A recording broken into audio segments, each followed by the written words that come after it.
The Satanic Mill by Otfried Preussler.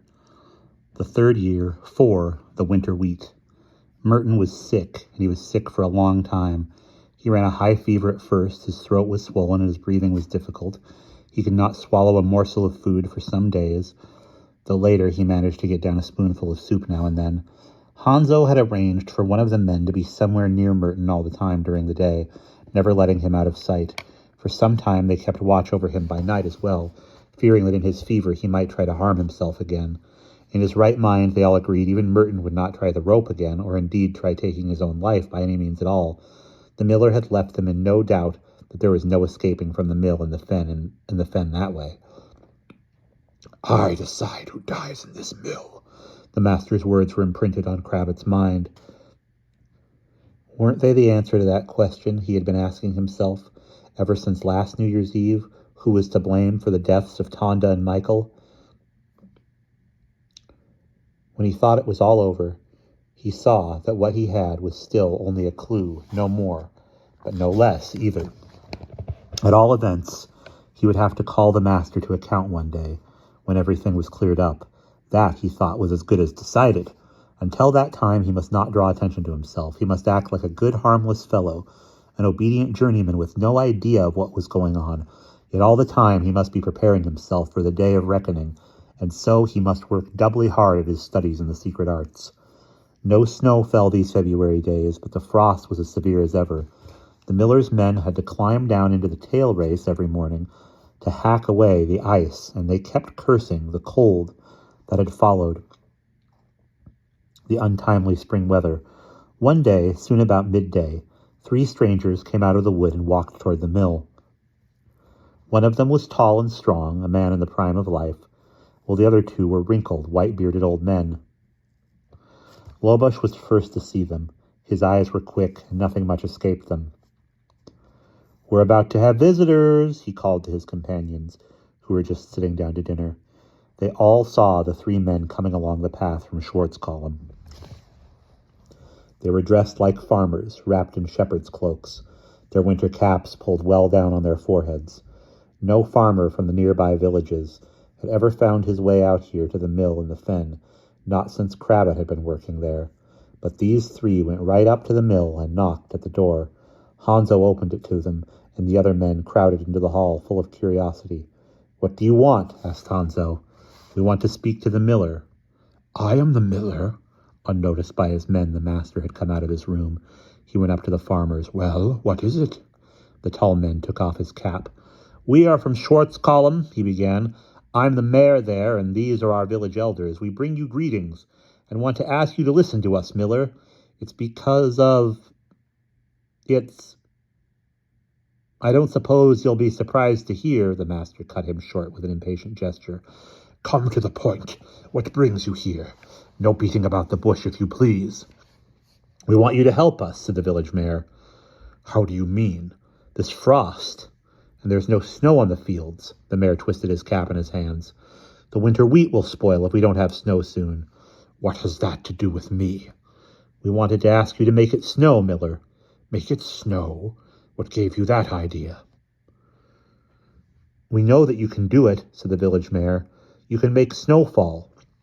"And we're not asking you to do it for nothing," one of the old men assured him. "We'll pay you 60 eggs and 5 geese and 7 chickens. "You must make the snow fall," said the other old man, "or else we'll lose all next year's harvest, and then we'll go hungry." "And our children, too," added the mayor. "Take pity on us, miller. Make the snow fall." The master stroked his chin with his thumbnail. "I've not seen hair nor hide of you all these years, but now you need me. Here you come all of a sudden." "You're our last hope," said the village mayor. "If you will not send us snow, we're lost. You can't refuse to help us, miller.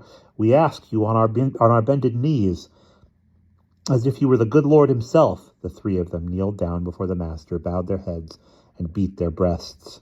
"Hear our prayers," they begged him. "Hear us." "No," the master spoke sternly, no pity in his voice. "Go back home. What do I care for your winter wheat?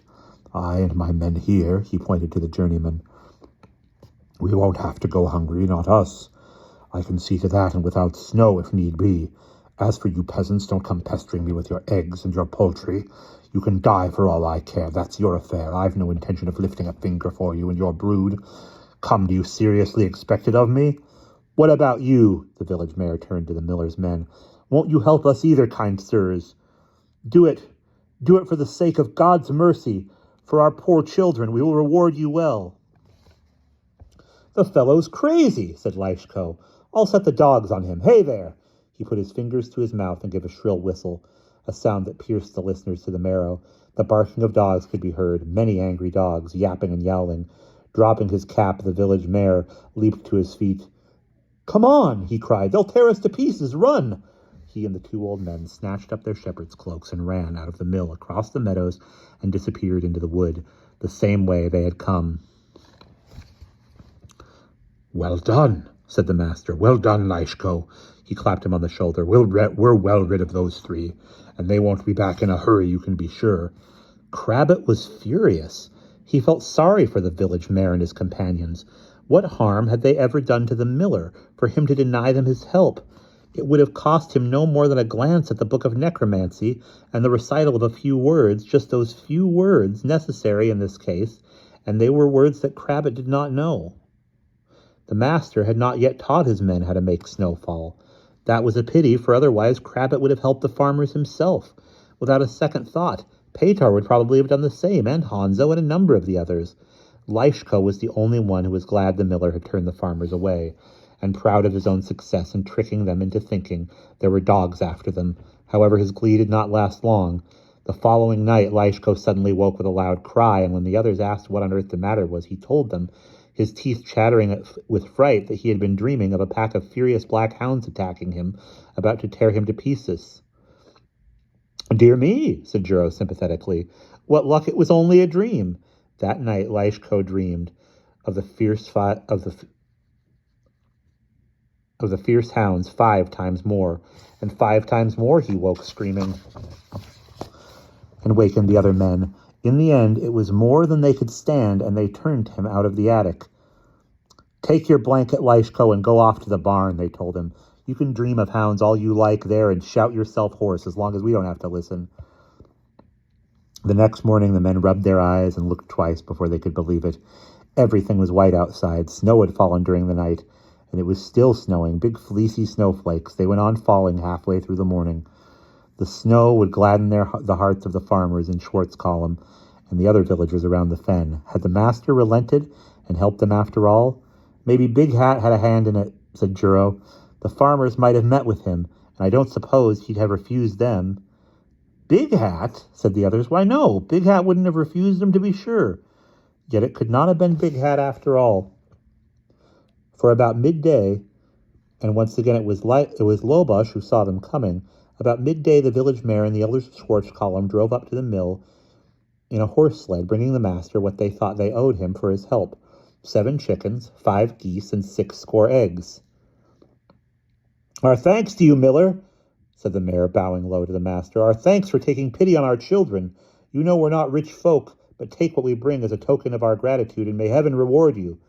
The master heard him out, an expression of annoyance on his face. The journeyman could see how hard he had to struggle to keep his self-control as he replied, I don't know who it was that helped you. It wasn't I. At all events, and let there be no doubt about that, put that stuff back on your sleigh and go to the devil. With these words, he turned his back on the farmers and went into the black room, and his men heard him bolt the door on the inside. There stood the village mayor and his companions with their presents, baffled and dumbfounded. Come, said Juro, helping them reload the sleigh. You just go back to Schwarzkolm, and when you're home, have a drink or two and forget all about it. Crabbit watched the sleigh with the 3 men until it disappeared into the wood, and for a while after that, he could still hear the sound of the bells, the crack of the whip, and the voice of the village mayor shouting, Gee up! To his horses. And that is the end of chapter 4.